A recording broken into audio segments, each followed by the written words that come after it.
सालार आसिम ने कहा, मुझे मदाइन की इस फौज में एक कमजोरी नजर आ रही है।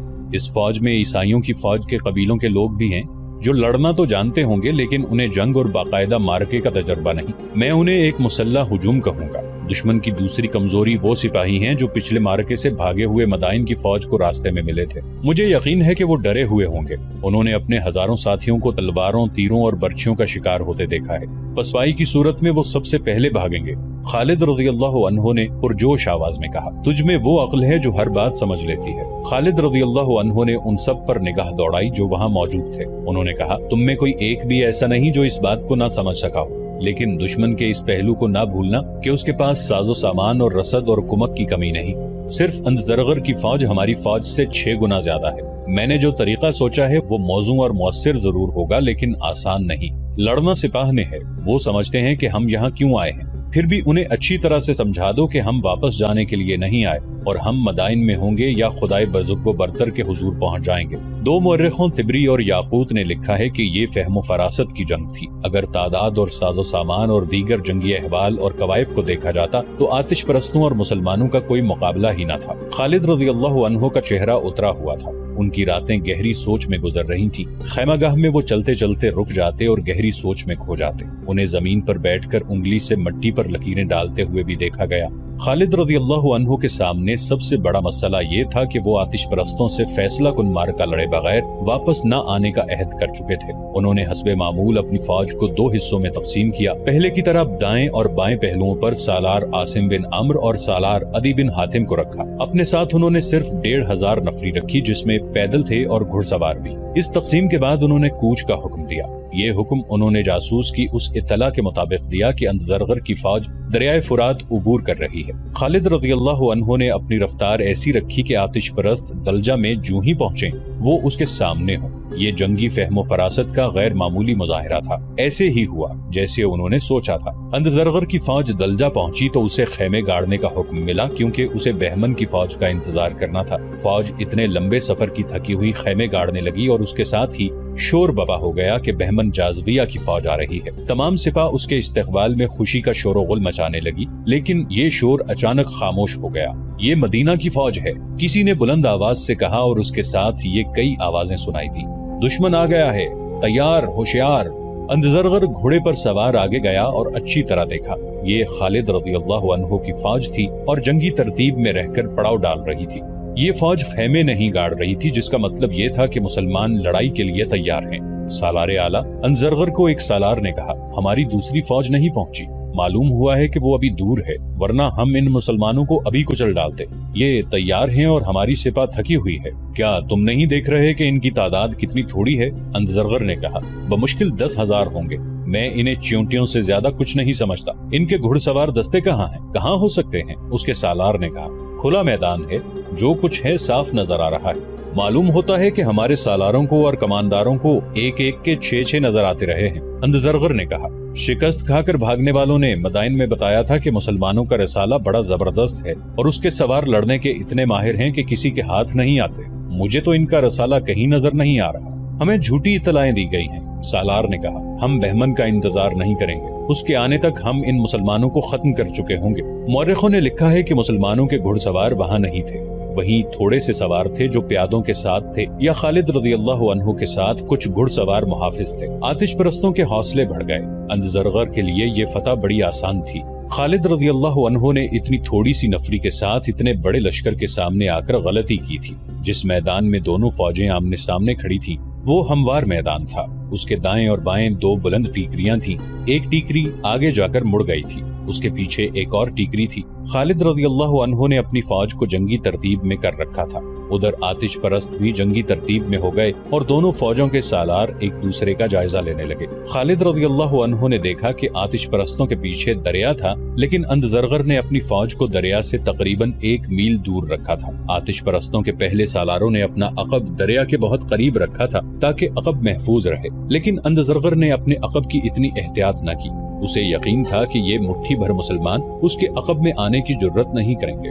ज़रतश्त के पुजारियों, अंज़रगर ने अपनी सिपाह से खिताब किया, ये हैं वो मुसलमान जिनसे हमारे साथियों ने शिकस्त खाई है। इन्हें अपनी आंखों से देख लो। क्या इनसे शिकस्त खाकर तुम डूब नहीं मरोगे? क्या तुम इन्हें फौज कहोगे?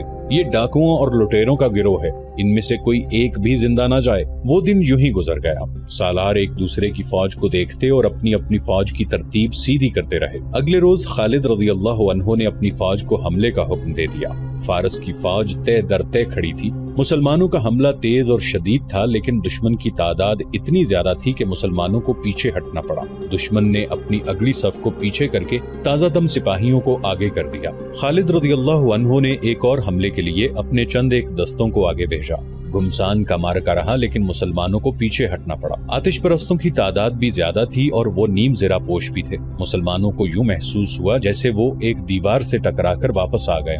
खालिद रज़ी अल्लाह अन्हु ने कुछ देर और हमले जारी रखे, मगर मुजाहिदीन थकन महसूस करने लगे।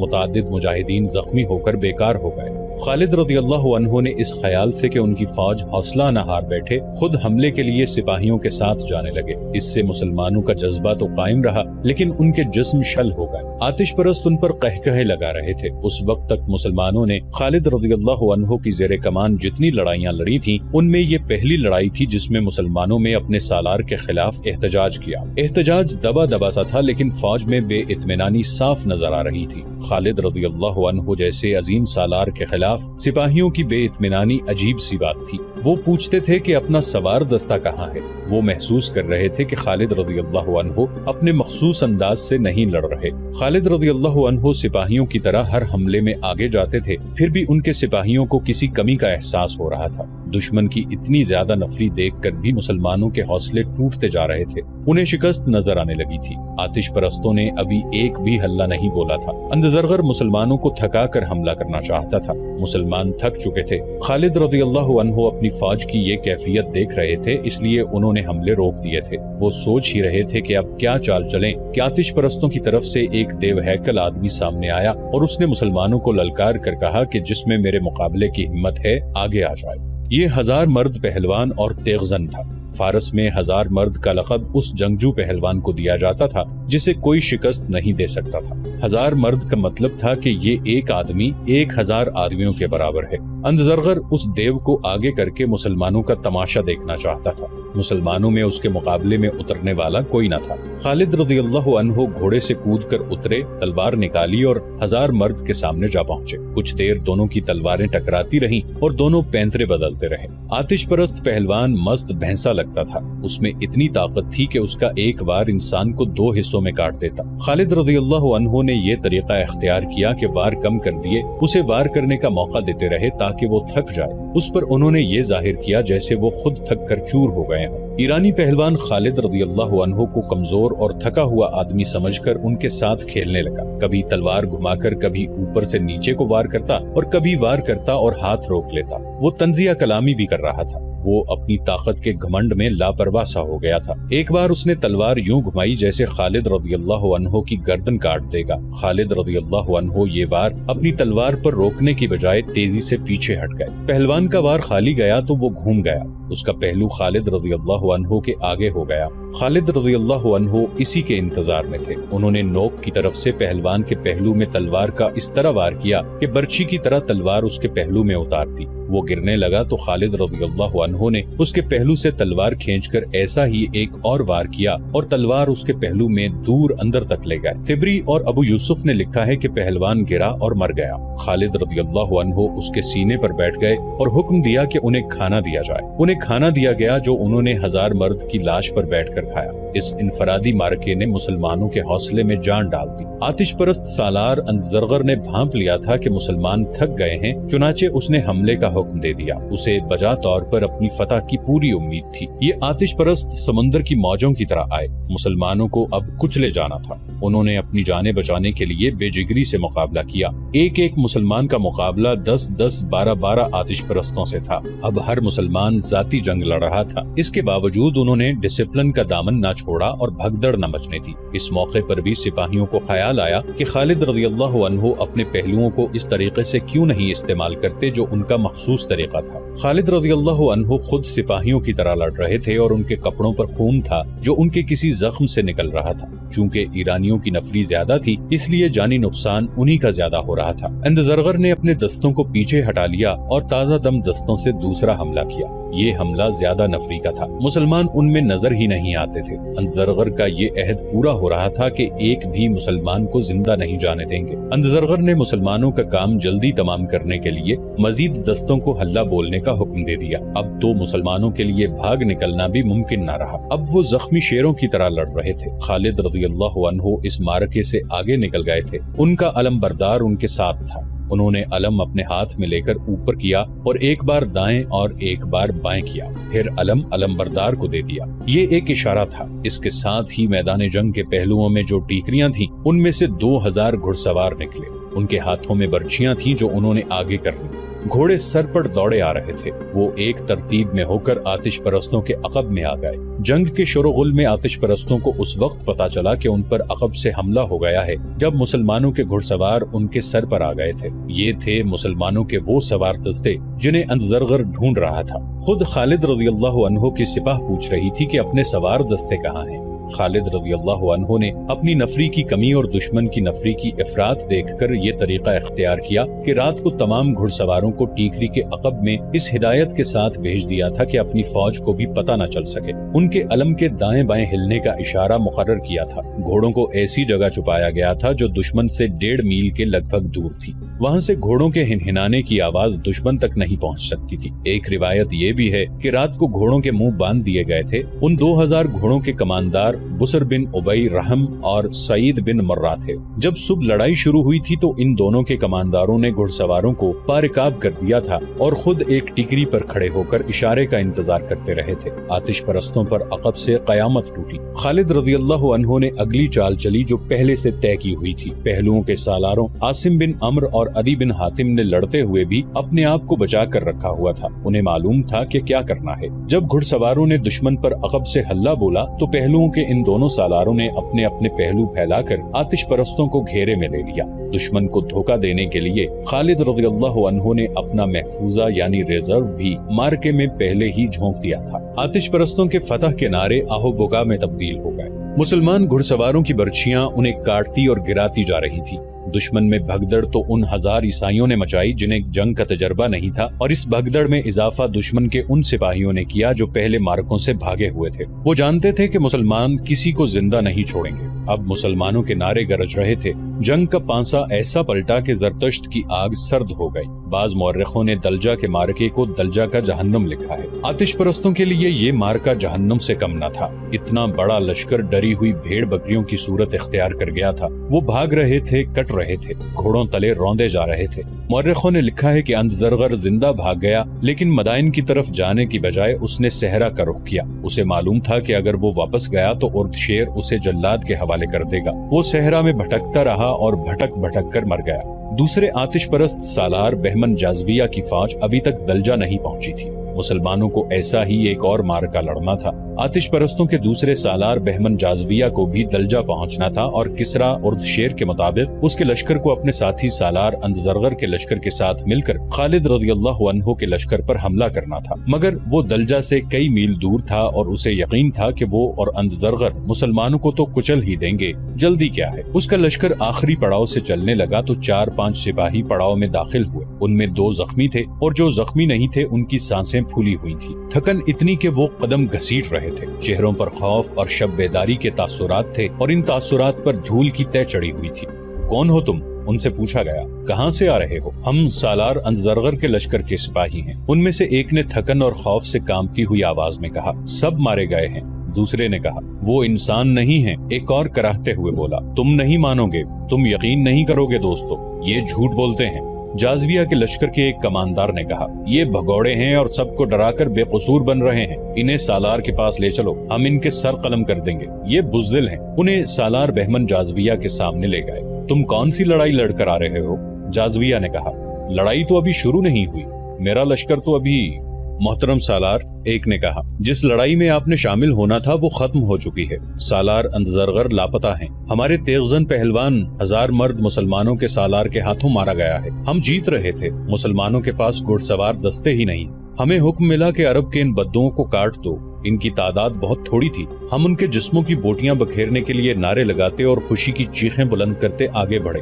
جب ہم ان سے الجھ گئے تو ہمارے پیچھے سے نہ جانے کتنے ہزار گھڑ سوار ہم پر آ پڑے۔ پھر ہم میں سے کسی کو اپنا ہوش نہ رہا۔ سالار اعلی مقام زخمی سپاہی نے ہانپتے ہوئے کہا، سب سے پہلے ہمارا جھنڈا گرا، کوئی حکم دینے والا نہ رہا، ہر طرف نفسا نفسی اور بھگدڑ تھی، مجھے اپنوں کی صرف لاشیں نظر آتی تھی۔ میں کس طرح یقین کر لوں کہ اتنے بڑے لشکر کو اتنے چھوٹے لشکر نے شکست دی ہے؟ جازویہ نے کہا۔ اتنے میں اسے اطلاع دی گئی کہ چند اور سپاہی آئے ہیں، انہیں بھی اس نے سامنے کھڑا کر دیا۔ یہ 13-14 سپاہی تھے، ان کی حالت اتنی بری تھی کہ 3-4 گر پڑنے کے انداز سے بیٹھ گئے۔ تم مجھے ان میں سب سے زیادہ پرانے سپاہی نظر آتے ہو۔ جازویہ نے ایک ادھیڑ عمر سپاہی سے جس کا جسم توانا تھا کہا، کیا تم مجھے بتا سکتے ہو کہ میں نے جو سنا ہے یہ کہاں تک سچ ہے؟ تم یہ بھی جانتے ہوگے کہ بزدلی کی، میدان جنگ سے بھاگ آنے کی اور جھوٹ بولنے کی سزا کیا ہے؟ اگر آپ نے یہ سنا ہے کہ سالار اندزرغر کی فوج مدینہ کی فوج کے ہاتھوں کٹ گئی ہے تو ایسا ہی سچ ہے جیسا آپ سالار ہیں اور میں سپاہی ہوں، اس پرانے سپاہی نے کہا، اور یہ ایسے ہی سچ ہے جیسے وہ آسمان پر سورج ہے اور ہم سب زمین پر کھڑے ہیں۔ میں نے مسلمانوں کے خلاف یہ تیسری لڑائی لڑی ہے، ان کی نفری تینوں لڑائیوں میں کم تھی، بہت کم تھی۔ زرتشت کی قسم، میں جھوٹ بولوں تو یہ آگ مجھے جلا دے جس کی میں پوجا کرتا ہوں۔ ان کے پاس کوئی ایسی طاقت ہے جو نظر نہیں آتی، ان کی یہ طاقت اس وقت ہم پر حملہ کرتی ہے جب انہیں شکست ہونے لگتی ہے۔ مجھے اس لڑائی کا بتاؤ۔ سالار بہمن جازویہ نے کہا، تمہارے لشکر کو شکست کس طرح ہوئی؟ اس سپاہی نے پوری تفصیل سے سنایا کہ کس طرح مسلمان اچانک سامنے آ گئے اور انہوں نے حملہ کر دیا اور اس کے بعد یہ معرکہ کس طرح لڑا گیا۔ ان کی وہ جو طاقت ہے جس کا میں نے ذکر کیا ہے، سپاہی نے کہا، وہ گھڑ سوار دستے کی صورت میں سامنے آئی۔ اس دستے میں ہزاروں گھوڑے تھے، ان کے حملے سے پہلے یہ گھوڑے کہیں نظر نہیں آئے تھے، اتنے ہزار گھوڑوں کو کہیں چھپایا نہیں جا سکتا۔ ہمارے پیچھے دریا تھا، گھوڑے دریا کی طرف سے آئے اور ہمیں اس وقت پتا چلا جب مسلمان سواروں نے ہمیں کاٹنا اور گھوڑے تلے روندنا شروع کر دیا۔ اعلیٰ مقام، یہ ہے وہ طاقت جس کی میں بات کر رہا ہوں، تم میں ایمان کی طاقت ہے۔ خالد رضی اللہ عنہ اپنے لشکر سے خطاب کر رہے تھے، یہ خدائے وحدہ لا شریک کا فرمان ہے کہ تم میں صرف 20 ایمان والے ہوئے تو وہ 200 کفار پر غالب آئیں گے۔ آتش پرستوں کا لشکر اور ان کے ساتھی عیسائی بھاگ کر دور نکل گئے تھے۔ میدان جنگ میں لاشیں بکھری ہوئی تھیں اور ایک طرف مال غنیمت کا انبار لگا ہوا تھا۔ خالد رضی اللہ عنہ اس انبار کے قریب اپنے گھوڑے پر سوار اپنی فوج سے خطاب کر رہے تھے۔ خدا کی قسم، خالد رضی اللہ عنہ کہہ رہے تھے، قرآن کا فرمان تم سب نے عملی صورت میں دیکھ لیا ہے، کیا تم آتش پرستوں کے لشکر کو دیکھ کر گھبرا نہیں گئے تھے؟ آنے والی نسلیں کہیں گی کہ یہ کمال خالد بن ولید کا تھا کہ اس نے اپنے سواروں کو چھپا کر رکھا ہوا تھا اور انہیں اس وقت استعمال کیا جب دشمن مسلمانوں کو کاٹنے اور کچلنے کے لیے آگے بڑھایا تھا۔ لیکن میں کہتا ہوں کہ یہ کرشمہ ایمان کی قوت کا تھا۔ خدا ان کے ساتھ ہوتا ہے جو اس کے رسول صلی اللہ علیہ وآلہ وسلم کی ذات پر ایمان لاتے ہیں۔ میرے دوستو، ہمیں اور آگے جانا ہے، یہ آتش پرستوں کی نہیں اللہ کی سرزمین ہے اور ہمیں زمین کے آخری سرے تک اللہ کا پیغام پہنچانا ہے۔ میدان جنگ فتح و نصرت کے نعروں سے گونج رہا تھا۔ اس کے بعد خالد رضی اللہ عنہ نے اپنی سپاہ میں مال غنیمت تقسیم کیا۔ معلوم ہوا کہ اب کے مال غنیمت پہلی دونوں جنگوں کی نسبت کہیں زیادہ ہے۔ خالد رضی اللہ عنہ نے حسب معمول مال غنیمت کا 5واں حصہ بیت المال کے لیے مدینہ بھجوا دیا۔ اس وقت تک آتش پرستوں کے سالار بہمن جازویہ کو پوری طرح یقین آ گیا تھا کہ اندزرغر کا لشکر مسلمانوں کے ہاتھوں کٹ گیا ہے اور اندزرغر ایسا بھاگا ہے کہ لاپتہ ہو گیا ہے۔ بہمن جازویہ نے اپنے ایک سالار جابان کو بلایا۔ تم اندزرغر کا انجام سن چکے ہو؟ جازویہ نے کہا، ہمارے لیے کسرا کا حکم یہ تھا کہ ہم دلجہ میں اندزرغر کے لشکر سے جا ملیں۔ اب وہ صورت ختم ہو گئی ہے، کیا تم نے سوچا ہے کہ اب ہمیں کیا کرنا چاہیے؟ ہم اور جو کچھ بھی کریں، جابان نے کہا، ہمیں بھاگنا نہیں چاہیے۔ لیکن جابان، جازویہ نے کہا، ہمیں اب کوئی کارروائی اندھا دھند نہیں کرنی چاہیے۔ مسلمان ہمیں تیسری بار شکست دے چکے ہیں۔ کیا تم نے محسوس نہیں کیا کہ وہ وقت گزر گیا ہے کہ ہم مدینہ کے لشکر کو صحرائی لٹیرے اور بدو کہا کرتے تھے؟ اب ہمیں سوچ سمجھ کر آگے بڑھنا ہوگا۔ ہماری ان تینوں شکستوں کی وجہ صرف یہ معلوم ہوتی ہے کہ ہمارا جو بھی سالار مدینہ والوں سے ٹکر لینے گیا وہ اس انداز سے گیا جیسے وہ چند ایک صحرائی قزاقوں کی سرکوبی کے لیے جا رہا ہو۔ جابان نے کہا، جو بھی گیا وہ دشمن کو حقیر اور کمزور جان کر گیا۔ ہماری آنکھیں پہلی شکست میں ہی کھل جانی چاہیے تھی، لیکن ایسا نہیں ہوا۔ آپ نے بھی تو کچھ سوچا ہوگا۔ سب سے پہلی سوچ تو مجھے یہ پریشان کر رہی ہے، جازویہ نے کہا، کہ کسرا اردشیر بیمار پڑا ہے۔ میں جانتا ہوں اسے پہلی 2 شکستوں کے صدمے نے بستر پر ڈال دیا ہے، ایک اور شکست کی خبر اسے لے ڈوبے گی۔ یہ بھی ہو سکتا ہے کہ اس شکست کی خبر پہنچانے والے کو وہ قتل ہی کرا دے۔ لیکن جازویہ، جابان نے کہا، ہم کسرا کی خوشنودی کے لیے نہیں لڑ رہے، ہمیں زرتشت کی عظمت اور آن کی خاطر لڑنا ہے۔ मैं तुमसे एक मशवरा लेना चाहता हूँ जाबान, जाज़विया ने कहा। तुम देख रहे हो कि किसरा ने हमें जो हुक्म दिया था वो बेमकसद हो चुका है। मैं मदाइन चला जाता हूँ, किसरा से नया हुक्म लूंगा। मैं उसके साथ कुछ और भी बातें करना चाहता हूँ। उसे भी ये कहने की आदत हो गई है कि जाओ और मुसलमानों को कुचल डालो। उसे अभी तक किसी ने नहीं बताया कि जंगी ताकत सिर्फ हमारे पास नहीं